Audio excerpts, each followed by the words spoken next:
Écrire une nouvelle page de l'histoire entre la France et le Rwanda, telle est l'ambition du président français.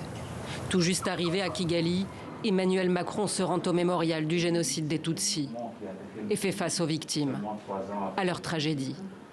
Ici, reposent les restes de plus de 250 000 âmes, des quelques 800 000 personnes qui ont péri entre avril et juillet 1994.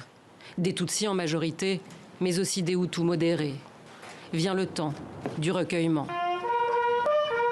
Après les actes, les mots, tant attendus. Et la France a un rôle, une histoire et une responsabilité politique au Rwanda.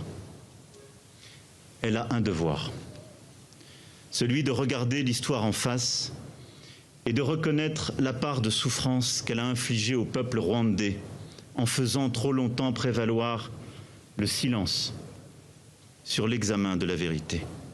Pour Emmanuel Macron, l'État français est responsable. Elle a des dettes, mais n'est pas complice. Puis le chef de l'État français s'adresse à ceux qui ont connu l'enfer. Seuls ceux qui ont traversé la nuit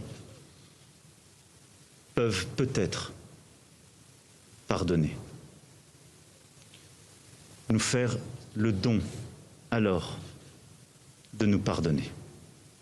Les excuses que beaucoup espéraient ne sont pas présentées, mais pour certains de ceux qui ont traversé la nuit, le discours d'Emmanuel Macron est un pas important. Quand on reconnaît la responsabilité, il y a d'autres choses qui vont suivre. Ça ne doit pas tout finir aujourd'hui. Quand quelqu'un attend le pardon de votre part, notre cœur est là pour pardonner parce que nous devons avancer. Des excuses ne peuvent venir à la demande, avait déclaré Paul Kagame lors de sa dernière visite à Paris. Le président rwandais estime aujourd'hui que les mots de son homologue valent plus que des excuses.